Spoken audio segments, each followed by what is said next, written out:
Darkest Memories, written by the Moody Bluebell. It had been a cold, wintry day, and Skarloey and Rheneas had been working at the Slate Mines with Rusty. The little diesel had been struggling with the workload, so the Thing controller sent the two engines to help Rusty by taking up the train for him. It was evening when the work was finished, and Rusty was shunting the last of the trucks into the siding. As the little diesel was shunting, Rusty heard Skarloey and Rheneas chatting about something. "What are you talking about?" the little diesel wondered. "Oh, it's nothing," replied Skarloey. "Me and Rheneas were talking about the old days." "Oh, was wondering."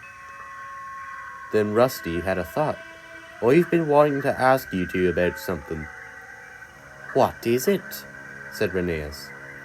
"Well, there is this shed that doesn't seem to be used in years. My driver tries opening the doors, but they wouldn't budge." Both engines' smiles turned into uncomfortable frowns as Rusty finished. Well, Rusty," replied Rheneas, "you'll see." Then Skarloey whispered something to him quietly. "I think it's time we should tell him. It's been years ever since he... well..." "Oh, you're right," said Rheneas. "Rusty, that shed you've been wondering about used to be a place for the original Quarry Engine." "The original Quarry Engine?" questioned Rusty. Skarloey took a deep breath and began. "It was many years ago, at the time when me and Rheneas were the only engines on the line. We were happy, but we soon got rushed off our wheels. That's when the manager back then decided we need a helping buffer with the slate work. So he ordered another engine from the workshops that me and Rheneas were built. The engine looked like me, but was painted black all over and had no name. The engine was very rude and had no respect for those. He would bash the trucks around so much that they were afraid of him. When I tried to tell him off, his eyes would stare at me like daggers and spoke in a deep, slow, gruff voice.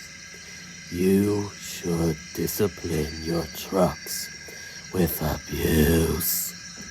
I was completely horrified with his attitude, and when Rheneas would try to tell him off, but he refused to listen.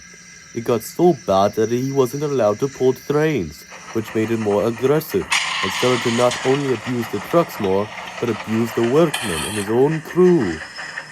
Rusty was shocked about what Skarloey said. An engine not only abused the trucks, but abused workmen and his own crew. One night, there was a problem.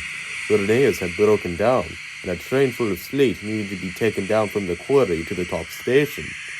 The only engine available was him, so he took the train there. When he arrived, he set for his shed. Now you know the bridge before the quarry, right? "Why, yes," said Rusty. "Why's that?" Skarloey took a deep sigh and went on. As he was heading home, the mist started to fall. He soon approached the old iron bridge, and there was silence for a moment. He hit something on the rails and fell off the bridge into the swamps below. Rusty was silent after what Skarloey said. He was never found again. We found out that when he crossed the bridge when taking the train that night, he bumped the trucks hard, which caused some slate to fall off and land on the track, which was the main cause of his demise. After that, me and Rheneas managed to work alone without him.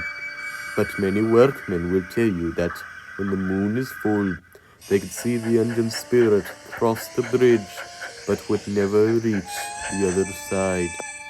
After he finished, the little diesel could see that both Skarloey and Rheneas looking sadly at the rails. "I'm sorry I asked about the shed. I didn't mean to..." "It's all right," replied Rheneas. "You were just wondering, that's all. Now you should get back to the shed, Rusty. You've got a long day tomorrow." Rusty smiled and said goodbye. As he went back to the sheds, the two old engines stayed at the quarry. Skarloey went towards the old shed where the engine slept. Rheneas, you think he regrets what he did? I don't know, Skarloey. I don't know.